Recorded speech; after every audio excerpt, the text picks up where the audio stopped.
지금까지 이런 해석은 없었다. 제가 수학 공부를 할 때 천재인 친구가 있었습니다. 제 천재인 친구는 어려운 개념을 자신만의 시각으로 자신의 아이디어로 해석하고 받아들입니다. 그런 친구를 보면서 저는 수학은 제 느낌이나 생각을 조금도 반영할 수 없다고 생각해 왔었는데 그저 객관적인 사실이나 이해하고 논리적으로 생각하는 그런 학문으로 생각했는데 그 친구를 보면서 모든 생각이 바뀌었습니다. 수학은 정말 주관적이고 창의적이고 정말로 자신의 느낌을 부여할 수 있고 자기 생각을 마음껏 펼칠 수 있는 아주 주관적인 학문입니다. 여러분들도 저와 함께 제가 느꼈던 걸 그대로 느껴서 자신만의 시각으로 해석하는 그런 재미난 수학 공부를 하셨으면 합니다. 오늘은 함수의 극한에 대해서 이야기하겠습니다. 대학교에 가면 함수의 극한을 배우는데 그때 많이 어려워합니다. 왜냐하면 너무나 그 정의를 이해하기가 쉽지 않아서요. 그래서 많이 어려워합니다. 고등학교 때 가까이 간다라는 정의로 배우는데 거기에 제가 대학교 때 배우는 약간의 정의를 조금 쉽게 풀이해서 설명드려 보겠습니다. 리미트 x가 a에 가까이 갈 때 함수값이 l에 가까이 가면 우리는 리미트 x는 a로 갈 때 fx는 l이라고 합니다. 아래 그림을 보시면 x가 이렇게 a에 가까이 갑니다. 왼쪽에서 가까이 가든 오른쪽에서 가까이 가든 심지어 지그재그로 가까이 가든 어떻게든 a가 아니고 a에 가까이 가는 상황이기만 하면 됩니다. 그럴 때 왼쪽이나 오른쪽이나 지그재그로 가나 어떻게 해서든 x가 a에 가까이 가면 함수값도 l에 가까이 갑니다. 이런 상황을 리미트 x가 a로 갈 때 fx는 l이라고 합니다. 이렇게 하시면 됩니다. 이렇게 이해하시면 되고 이렇게 이해하셔도 모든 문제를 다 풀 수 있습니다. 근데 조금 더 직관적이고 약간 좀 더 의미를 부여해서 해석하는 방법은 x가 a에 가까이 간다라는 말은 a의 근처를 이렇게 잡을 수 있다 이겁니다. a에 가까운 근처, 점점 더 가까운 근처를 잡을 수 있습니다. 근처란 a를 제외한 오픈 인터벌을 말합니다. a의 주변이죠, 한마디로. a의 근처. 이렇게 점점 더 a에 가까운 근처를 잡을 수 있습니다. 그럴 때 근처를 잡으면 잡을수록 그 함수값들도 이 L 근처에 다 있게 됩니다. L 근처. 이 상황을 우리는 리미트 x는 a로 갈 때 fx가 l이라고 합니다. 이 a에 좀 더 가까운 근처를 잡으면 모두 다 이렇게 L 근처에 있습니다. 이렇게. 그때 모든 x가 전부 다 L 근처에 있어야 됩니다. 이럴 때 우리는 리미트 x는 a로 갈 때 fx는 l이라고 합니다. 저거는 x가 a일 때의 상황을 말하는 게 아니라 a 주변의 상황을 말합니다. x가 a 주변의 값이면 그때 모든 함수값들이 L 근처에 있다. L 근처에 있다. 이렇게 생각하시면 됩니다. 그렇게 생각해야 나중에 연소함수랑 미분을 할 때 좀 해석할 때 도움이 됩니다. 예를 들어 보겠습니다. fx가 x 플러스 1입니다. 저걸 그래프를 그리면 그래프를 많이 그리셔야 됩니다. 그래야 감이 생깁니다. 이렇게 y는 x 플러스 1이 됩니다. 이렇게 얘는 1일 때 함수값이 2입니다. 얘는 리미트 x가 1로 가면 x 플러스 1은 2에 가까이 갑니다. x가 1에 가까이 가면 왼쪽에서나 오른쪽에서나 가까이 오면 함수값인 2에 이렇게 가까이 갑니다. 이런 상황을 리미트 x가 1에 가까이 갈 때 x 플러스 1은 2라고 말합니다. 저거를 아까 제가 말한 대로 설명하면 1의 근처를 이렇게 잡으면 점점 더 가까운 근처를 잡을수록 점점 더 2에 가까운 근처에 있습니다. 함수값들이 2에 가까운 근처에 있죠. 이렇게. 이런 상황을 리미트 x가 1로 갈 때 x 플러스 1은 2라고 합니다. 여기서 중요한 건 1의 근처에 있는 모든 x에 대해서 그 모든 x에 대해서 함수값이 2의 근처에 있어야 됩니다. 모든이 아주 중요합니다. 어쨌든 얘를 바라보는 시각은 x가 1에 가까이 가면 함수값이 2에 가까이 간다. 이렇게 이해하셔도 좋고 x가 1의 주변값이면 그때 함수값 x 플러스 1이 그때 모든 x들이 2의 근처에 있다. 2에 가깝게 있다. 2의 근처에 있다. 가깝게 있다. 근처에 있다. 이렇게 생각하시면 됩니다. 자, 그러면 우리가 보통 극한을 얘기할 때 좌극한, 우극한을 얘기합니다. 좌극한, 우극한에 대해서 제가 잠시 말씀드리겠습니다. 리미트 x가 a로 가까이 갈 때 fx를 l이라고 했습니다. 아까 말씀드렸지만 a로 가까이 가는 상황은 좌측에서도 올 수 있고 우측에서도 올 수 있습니다. 그럴 때 l이라고 하죠. 그래서 좌극한은 리미트 x가 a-라고 쓰고 이때 fx는 왼쪽에서 올 때 가까이 가면 얘도 함수값도 l에 가까이 가죠. 그래도 l이고 오른쪽에서 가까이 가도 지금 상황은 함수값이 L에 가까이 갑니다. 이렇게 될 때 극한값이 존재한다고 말하죠. 우리는 자극한 우극한이 같아야 극한값이 존재합니다. 그 이유는 아까 제가 말했지만 근처를 잡는데 A의 근처를 이렇게 A를 제외한 좌우 오픈 인터벌을 잡기 때문에 오픈 인터벌 근처에 있는 모든 함수값들이 L 근처에 있어야 됩니다. 그러니까 좌측에 있는 값도 L 근처에 있을 테고 우측에 있는 것도 L 근처에 있을 겁니다. 그래서 좌우 극한값이 같아야 리미트 x는 a로 갈 때 fx가 L이라고 말하는 겁니다. 즉 이렇게 극한값이 존재한다는 건 좌우 극한값이 같을 수밖에 없습니다. 근처에 있는 모든 값이 하나의 값에 있어야 되니까요. 그리고 근처에 있는 그래서 모든이 중요한데 근처에 있는 모든 값이 이렇게 L 근처에 있습니다. 그 말은 이게 수렴하면 하나의 값에 수렴한다고 말하는데 L이면 L이 어떨 때는 L이고 어떨 때는 L2 이렇게 될 수는 없습니다. 그 이유는 모든 값에 대해서 L 근처에 있어야 되기 때문에 모든 값에 대해서 L 근처에 있기 때문에 동시에 다른 데에 근처에 있을 수는 없습니다. 즉 이렇게 극한값이 존재하면 그때는 하나의 값 L 이렇게 하나의 값에만 수렴하게 됩니다. 이제 예를 몇 개 들어보겠습니다. 실제로 극한이 존재한다는 건 여기 예를 들어 fx를 유리수일 때는 1, 무리수일 때는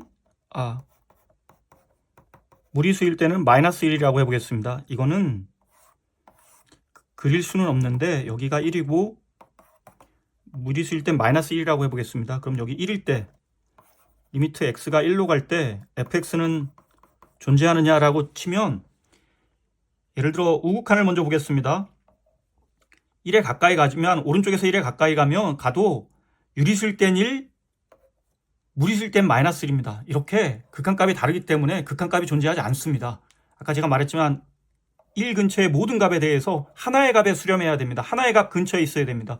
유리수일 때는 1의 근처에 있지만 무리수일 땐 마이너스 1 근처에 있습니다. 이래서 좌극한이든 우극한이든 근처를 잡으면 하나의 값에 수렴해야 되는데 어떨 때는 1, 어떤 때는 마이너스 1이기 때문에 얘는 수렴하지가 않습니다. 극한값이 존재하지 않는다라고 말하는 겁니다. 마지막으로 이 예를 하나 들어보겠습니다. 이 예는 조금 어려운데 하나는 x제곱 플러스 1이고 하나는 마이너스 x제곱 플러스 1입니다. x는 유리수고 여기 x는 무리수입니다. 이것도 그림을 그릴 수는 없지만 이렇게 마주보고 있는 형국이 됩니다. 그리고 여기는 1이 되겠죠.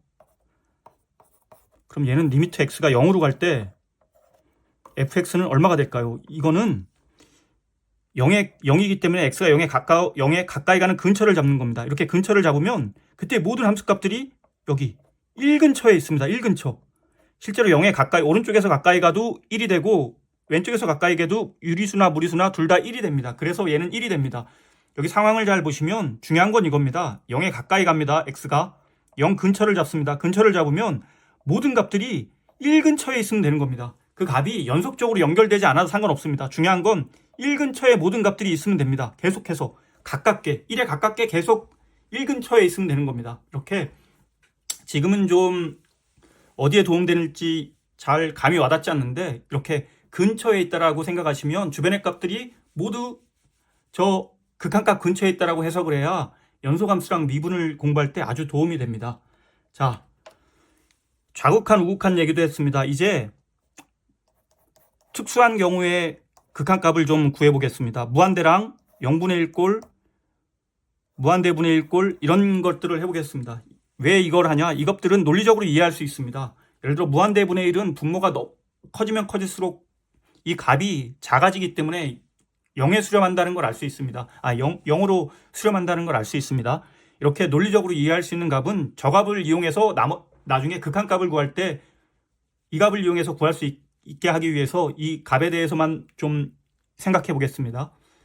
무한대는 한없이 커지고 있는 상태를 말합니다. 그렇기 때문에 어떤 수가 될 수는 없습니다. 만약 무한대가 어떤 m이라는 어떤 수가 되면 m에다가 1을 더하면 더 큰 수가 있죠. 이건 말이 안 되잖아요. 더 한없이 어떤 수보다도 커야 되는데 이렇게 되면 말이 안 되기 때문에 무한대는 수가 될 수는 없습니다.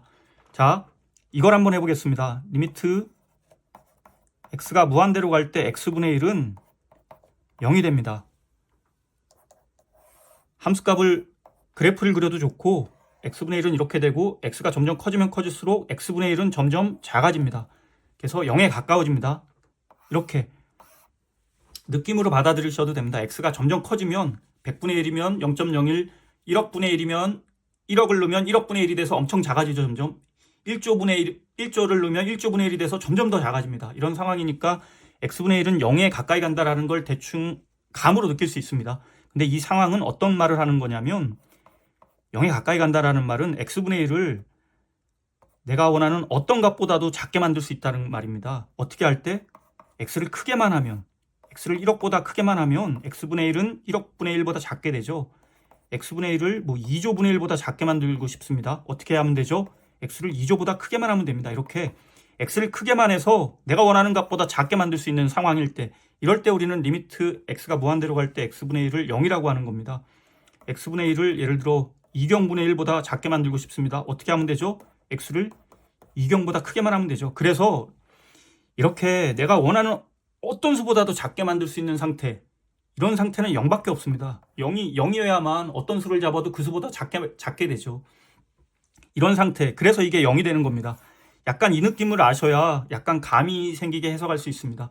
x분의 2, x분의 5 모두 다 0이 됩니다. x분의 5를 예를 들어 1억분의 1보다 작게 만들고 싶습니다. 그러면 5억분의 1보다 x를 크게만 하면 됩니다. 이렇게 어떤 수보다도 작게 만들 수 있는 상황일 때 우리는 그때 리미트 x가 무한대로 갈 때 x분의 1이 0이라고 하는 겁니다. 그래서 무한대분의 1은 0으로 수렴한다는 걸 알 수 있습니다. 나중에 이걸 이용할 겁니다. 그리고 논리적으로 이해가 가죠. x가 커지니까, 분모가 커지니까. 자, 마지막으로 리미트 x가 0 플러스 오른쪽에서 갈 때 x분의 1은 어디로 가는지 보겠습니다. 얘는 무한대로 갑니다. x가 작아지면 작아질수록 오른쪽에서 가면 x분의 1은 커지죠. 이렇게 100분의 1은 100이 되고 1000분의 1은 1000이 되고 만분의 1은 만이 됩니다. 점점 커집니다. 이렇게 극한을 이해하셔도 되고 x가 점점 작아지면 x분의 1은 점점 커집니다. 이렇게 이해하셔도 되가 아까 제가 말한 것처럼 x분의 1을 원하는 어떤 수보다도 크게 할 수 있으면 됩니다. 대신 얘는 x를 작게 만들어야겠죠. x를 작게 만들기만 하면 그때 모든 x에 대해서 x분의 1은 1억보다 크게 만들 수 있습니다. x를 1억분의 1보다 작게만 하면 그렇게 됩니다. 그리고 x분의 1을 뭐 30억보다 크게 만들 수 있습니다. x를 30억분의 1보다 작게만 하면 그때 모든이 중요합니다. 다 모든 x에 대해서 이렇게 됩니다. 어떤 수보다도 내가 원하는 어떤 수 1조보다도 크게 만들 수 있습니다. x를 1조분의 1보다도 크게만 하면 이렇게 되죠. 작게만 하면 이렇게 되죠. 이런 상황일 때를 우리는 무한대라고 하는 겁니다. 무한대로 간다라고 하는 겁니다. 이렇게 어떤 수보다도 크게 만들 수 있으니까 당연히 무한대가 되겠죠. 그래야 약간 감이 생깁니다. 그래프를 보고 이해하셔도 좋고 이렇게 어떤 수보다도 크게 만들 수 있다. x를 작게만 하면 이러면 무한대로 가는 거고 어떤 수보다도 작게 만들 수 있다. x를 크게 해서 어떤 수보다도 작게 만들 수 있다. 이러면 0으로 가겠죠. 0으로 수렴하겠죠. 이렇게 그걸 잘 생각해서 여러분이 좀 많이 보시면 됩니다. 0분의 1꼴, 무한대분의 1꼴, 0분의 1꼴은 무한대로 갔죠 지금. 그리고 무한대분의 1꼴은 0으로 갑니다. 이렇게 저런 몇 가지 논리적인 경우를 제외하고 앞으로 무한대분의 무한대꼴, 무한대 마이너스 무한대꼴 이런 거 등등을 할 텐데 이런 것들은 속도에 따라 다릅니다. 분자나 앞에 거나 어떤 게 빨리 커지느냐에 따라 값이 달라지는데 이건 좀 나중 얘기고 어쨌든 요거 논리적으로 이해할 수 있는 요걸 이용해서 앞으로 저 값들이 어떻게 변하는지를 하겠습니다. 네, 감사합니다.